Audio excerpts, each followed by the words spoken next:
What if I told you the fund picks barely matter? Same three Fidelity funds, same $10,000, and depending on one decision, you either end up with $2,000 hitting your account every month for life or a $700,000 account that pays you almost nothing. Same money, same funds, wildly different outcome, and the part that decides which one you get isn't even the part most finance videos focus on.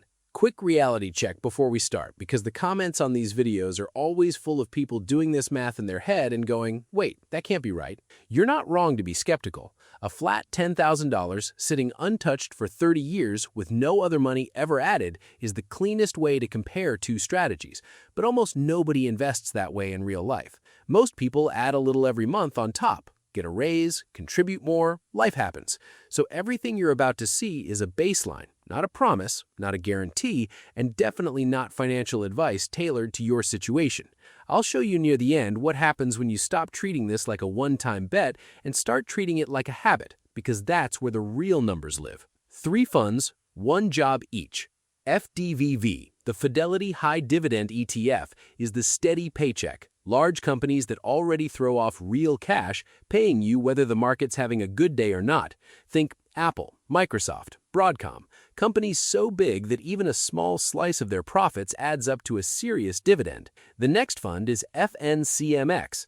But before that, if you like more content like this, please make sure to hit that subscribe button to not miss out on future videos like this one, and I hope you enjoy the rest of it. The Fidelity NASDAQ Composite Index Fund is the engine. Tracks the entire NASDAQ exchange, leans hard into tech and innovation, and historically grows the fastest of the 3 by a noticeable margin.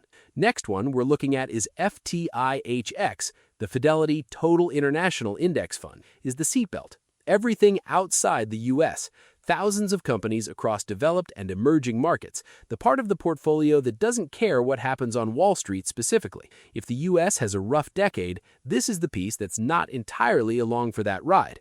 Here's something worth 30 seconds of your attention that most breakdowns leave out entirely. These free index funds aren't actually free. FDVV charges 0.15% a year. FTIHX charges 0.06%, the cheapest by far. FNCMX charges 0.29%, almost double FDVV's fee, and nearly 5 times what FTIHX charges. None of that will ruin your life, and to be clear, these are still dirt cheap compared to old-school actively managed mutual funds that used to charge 1% or more just to underperform an index anyway. But over 30 years, fees compound just like gains do, just in the wrong direction. It's the toll booth you forgot was sitting on the highway. Worth knowing before you build anything, and worth checking again before you assume every index fund charges the same fee, because they don't. Now, the 2 builds. Portfolio 1 is tilted for income, 50% into FTIHX, 30% into FDVV, 20% into FNCMX. Surprising that the international fund gets the biggest slice of an income portfolio, right? Here's why. FTIHX's dividend has historically grown faster than the other 2 funds, so it's quietly the engine of future income even though today's yield doesn't look flashy sitting next to it.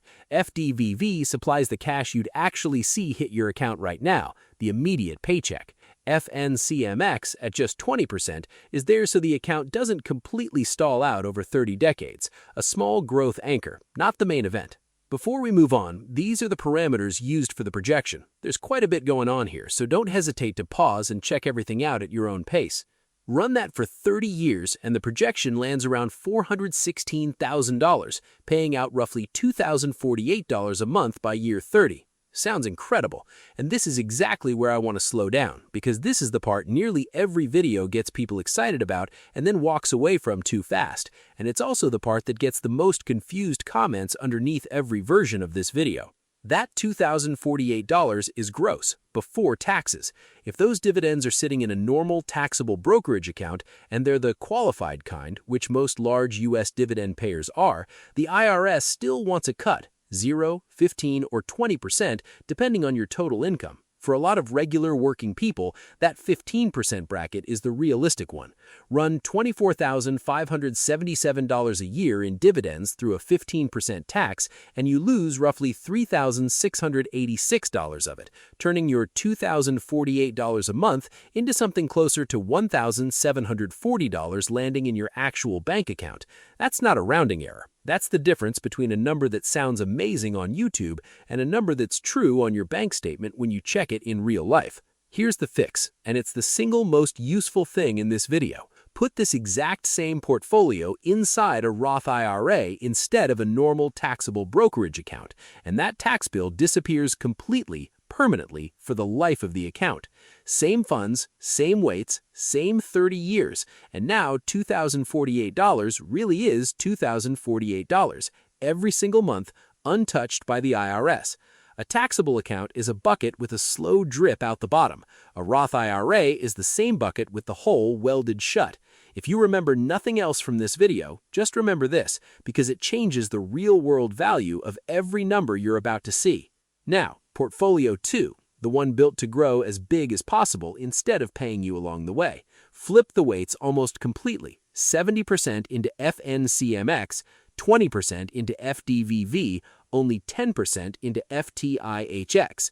The growth engine takes the wheel, the paycheck fund stays just big enough to matter, and the seatbelt becomes a light insurance policy instead of a core piece of the plan. Same 30 years, same $10,000, and this version is projected to land around $700,000, nearly $700K, but the monthly payout from dividends alone shrinks down to about $98 a month, because almost all of that growth came from share prices climbing, not cash being handed to you along the way. That's the trade in plain English. A bigger pile of money you'd eventually have to sell pieces of to live on versus a smaller pile that pays you in cash and lets the principal sit there completely untouched forever if you want it to. And this is where sequence of returns risk comes in, a phrase that gets dropped in these videos and almost never actually explained. Picture two retirees, both with $700,000, both withdrawing the same 4% a year to live on. Retiree A hits a 20% market drop in year 1 of retirement. Retiree B hits that exact same 20% drop in year 10 instead. Same average return over the full 30 years, same starting balance, but retiree A is forced to sell shares at a loss right when they can least afford it, and the account never fully recovers the same way even though the long-term average looked identical on paper. It's not about how smooth the whole flight is, it's about how rough the turbulence happens to be the exact moment you're trying to get off the plane. The dividend-paying portfolio mostly dodges this entire problem because you're not selling shares to eat. The dividends just show up, rain or shine. A few practical things worth doing regardless of which path you pick. First, rebalance once a year. Left alone, the faster-growing fund slowly eats a bigger and bigger share of your portfolio without you ever noticing, until your income portfolio quietly starts behaving like a growth portfolio by accident. A 5-minute check once a year keeps the original plan actually intact instead of drifting somewhere you never decided to go. Second, and this is the realistic version of investing most people actually live with, instead of a one-time $10,000 lump sum, adding even $200 a month on top of that original amount changes these ending numbers dramatically more than picking the perfect fund weights ever will. Time and consistency do more heavy lifting in this story than precision does. And third, you're not locked into one lane forever. Plenty of people start aggressive while they're young, riding the growth-tilted weights, and gradually shift toward the income-tilted weights as retirement actually gets close, rather than picking one portfolio at 25 and never touching it again for the next 40 years. So, which path are you choosing? If this money needs to produce real cash within the next decade, or a 30% drop the year you need it would actually wreck your plans, the income-tilted build gives you stability and a check that shows up no matter what the market's doing that particular week. If you've got 20-plus years on your side, and ideally a Roth IRA wrapped around the whole thing, the growth-tilted build turns that same $10,000 into a number that's hard to argue with, and you can always dial the dividends back up later when the timeline shrinks. Same 3 funds, same starting amount. The only real decision left is what you want this money to do for you. Drop a comment with which portfolio you'd build and why. And if you want to know about the new Fidelity cash management account that will make you dump your bank, make sure to watch this video as well.